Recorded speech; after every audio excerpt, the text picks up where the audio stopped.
In this video, I'm going to talk about hiring people in Denmark, about legal procedures and administrative formalities.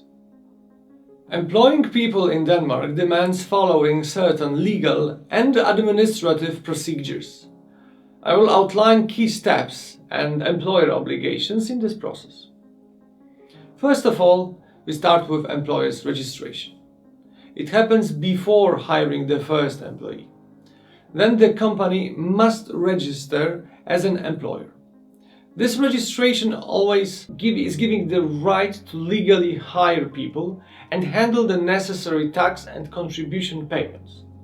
Without this confirmation, you cannot submit declaration for employees, and they might not be able to obtain permits through Siri if this will be required.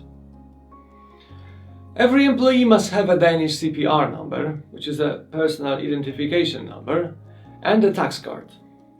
European Union citizens can stay in Denmark for up to 3 months for tourism or up to 6 months without address registration if they are seeking work. After this period, they must obtain a CPR number by registering at the local municipal office, so-called Borgerservice, or in one of the international citizen centers, so-called Siri. Additionally, employees should have a NemKonto. This is the regular bank account where their salary and the public benefits will be paid. This can be a Danish bank account or a foreign account registered as a NemKonto. In other words, authorities must be informed which bank account is a given person's NemKonto. MitID is another case in the point. Receiving it, you will have an option to log into government services. In practice, MitID is a digital login that provides access to Danish online services such as online banking and communication with public authorities. Employees can get MitID in several ways, depending on the circumstances of their stay in Denmark. Also, employers are required to deduct and pay income tax, A-skat, for the labor market and the labor market contribution, which is called AM-bidrag. When paying salaries, employers must deduct those contributions and pay them to the Danish tax authority, commonly referred as skat. Also, the employers must provide safe and hygienic work conditions. This includes occupational health and safety training, providing appropriate protective equipment and making sure that there is a compliance with safety regulations. For foreign employees, employers have to make sure that all staff members have an appropriate work and residence permits. Employers should also assist them in registering for tax purposes and get a CPR number.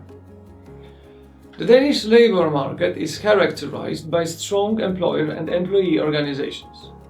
Over 80% of workers in Denmark are in labor unions.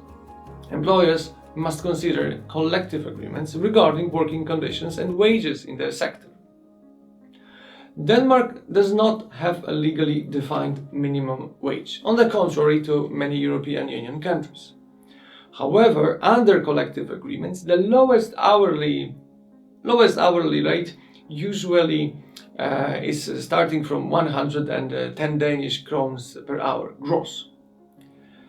Every employee must receive a written employment contract detailing the terms of employment, salary, working hours, and other relevant conditions, like notice period.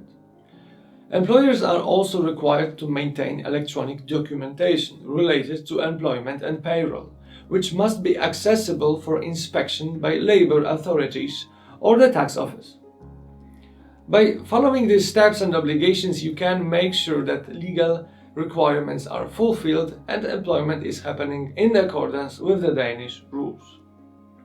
If you need an accounting support with hiring people in Denmark, feel free to get in touch with us.